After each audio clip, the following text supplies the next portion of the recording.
Welcome back. And moving on to our first segment for today. Well, the BRICS have emerged as a powerful alliance of emerging market economies over the course of the 21st century. We can say that it overtook the G7 global GDP contribution with the participation of this strong group. And we can say that they are playing a major role in the world economy. Over the phone, we have Ambassador Hussein Haridy, former Assistant Foreign Minister. Hello. Hello. Good morning, sir.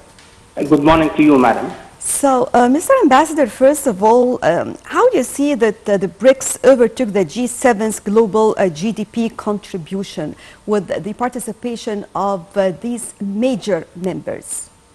Well, this group of nations include China, India, and Russia, and Brazil, and South Africa. If we take the first three countries, and Brazil, China, Russia, India, and Brazil, these four countries, of course, their GDPs are very large. And they are getting larger, particularly the Indian ones and the Chinese ones. So it's not a surprise that this group of countries, the BRICS, the group has surpassed the G7 in GDP. Right. Let's find out more about the challenges and opportunities that are to be discussed and that they are going to face during the summit, which will take place on the 22nd. I believe that the most important item from a political point of view was a discussion on the outcome of the meeting that was hosted by Saudi Arabia in Jeddah on August 6th, concerning the war in Ukraine and the various peace initiatives or peace plans that have been advanced by various countries, including, of course, the Ukrainian government. And because you may know that Russia was not invited to this meeting, but the Kremlin showed an interest in discussing the conclusions of the meeting with the BRICS countries that attended it, namely India and South Africa and Brazil. So this is the first important item that would be discussed from a political point of view. The second one in importance would be discussing the criteria upon which countries that submitted their request to join the group will be adopted in order to make the selection. Of course, Egypt is one among these countries. Others are from Africa and from Asia that they want to join this group. And the third thing, of course, how these countries can contribute to food security. Russia being a member in the group, I guess it's incumbent on Russia to help in providing Africa, particularly with food security. And the fact that the South Africa would preside over the meeting augurs well as far as this item is concerned. Well, how do you see or what kind of opportunities and motivations do they have or they will have for Egypt? Well, it's not a question of a country per se. It's a question they want the South African chairmanship of the group would like to discuss the criteria among the other member countries in the BRICS, upon which they would accept requests of admission or would postpone it. So let's wait and see what the criteria would be and whether they would be applicable to Egypt or not, madam. So if I'm talking about trade agreements, for example, how do you see can this take benefit or the impact, for example, on trade agreements? For whom? For Egypt. Well, in case Egypt would be admitted, first of all, that would carry an added political weight for Egypt through the group. Second, Egypt being part of various trade agreements that concern African countries, that would really be helpful in increasing trade among the member countries in the BRICS. But having said that, of course, international trade is based on, of course, on competition, as far as quality is concerned, prices are concerned, the facilities that each country provides for free trade. So there is a set of criteria and conditions for facilitating trade among countries. But I think that the most important thing from an Egyptian point of view, in case Egypt would be admitted, would be an access to financing through the investment bank that was established by the BRICS lately. And in fact, Egypt is a member, has become a member in this bank. So I guess the two advantages that would accrue to Egypt in case it's admitted. First, the political, of course, a political one, and the second one is the financial, that Egypt could borrow from the bank easily. So exactly that's what I wanted to ask about when it comes to the new development bank. And how far can this also control our demand or pressure on the dollar and support and help in this respect as you were talking right now? Do you think things will change, this will support the Egyptian economy? Well, first of all, the idea that the U.S. dollar could be replaced anytime soon should be reconsidered. It's a possibility, but it's not for either for the short or the medium term.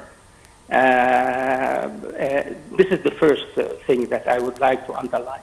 The second thing, of course, the BRICS countries have been discussing using or resorting to another another way of paying their commercial trade exchanges other than the dollar. But of course, Russia and China, for instance. But this agreement between these two countries was outside the framework of the BRICS group.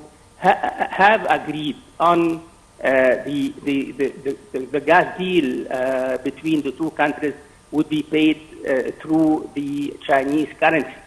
But definitely, it's a very interesting idea. Whether there will be a common currency adopted by the BRICS, I doubt very much, because if we take each member country alone, I don't think that any one of them has an immediate interest right now to drop the dollar, because their major trade exchanges are made in dollars until now, and I don't, personally speaking, madam, I don't see that they will change that anytime soon. But Mr. Ambassador, do you think it might support Egypt's exports? Well, as I said, it all depends on the needs. You need international trade in the age of globalization. It's you have access to all markets. It's all dependent on the quality of your merchandise, of your products, their price levels, their cost. So it's a very complicated question. Of course, there is a possibility that would open, we will have more access to markets within the BRICS group. But still, easy access does not mean, that does not assure the promotion of our exports to these countries.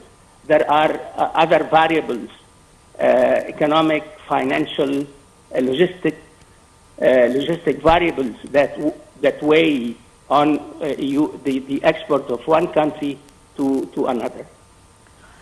Talking about this gathering, bringing together these major powers when it comes to economy in general, how do you see, or what is the importance of the meeting? Because definitely also these leaders are meeting together. Yes, there is an agenda, there are certain files to be discussed, but also there are going to be some side meetings as well. Well, usually multilateral conferences or multilateral summits are occasions for bilateral meetings on the sidelines of these summits or conferences.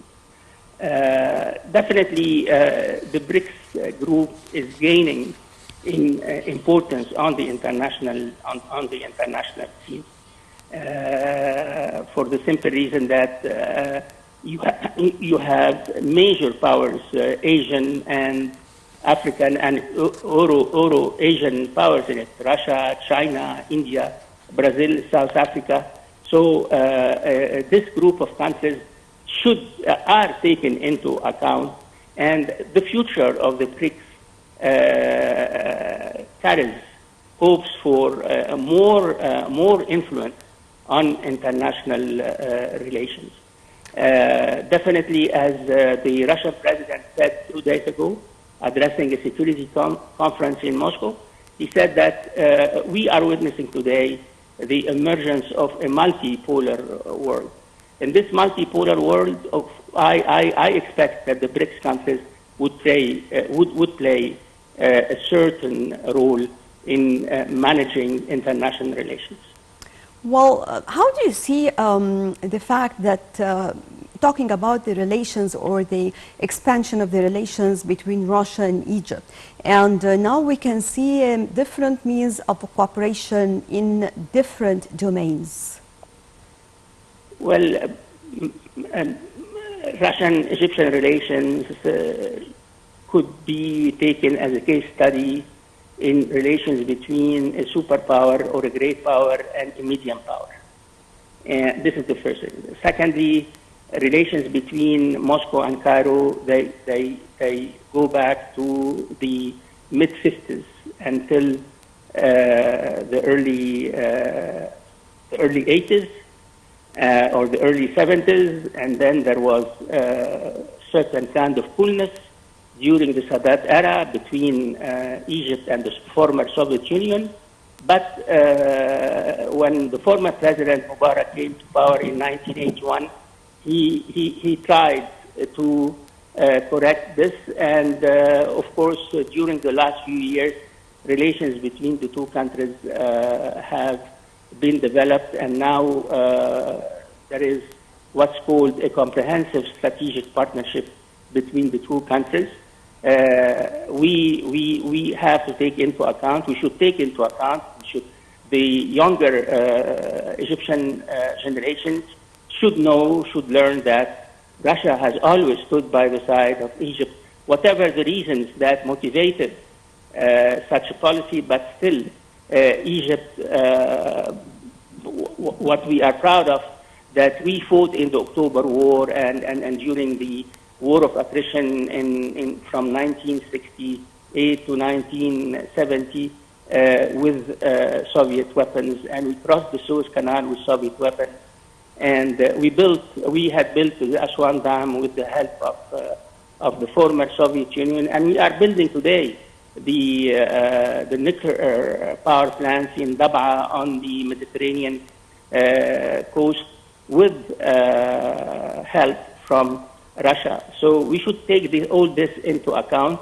And as I said in answering your question, Madam, the relations between Russia and Egypt is a case study of constructive, effective relationship between a great power and a medium power based on mutual respect and the non-intervention in domestic affairs.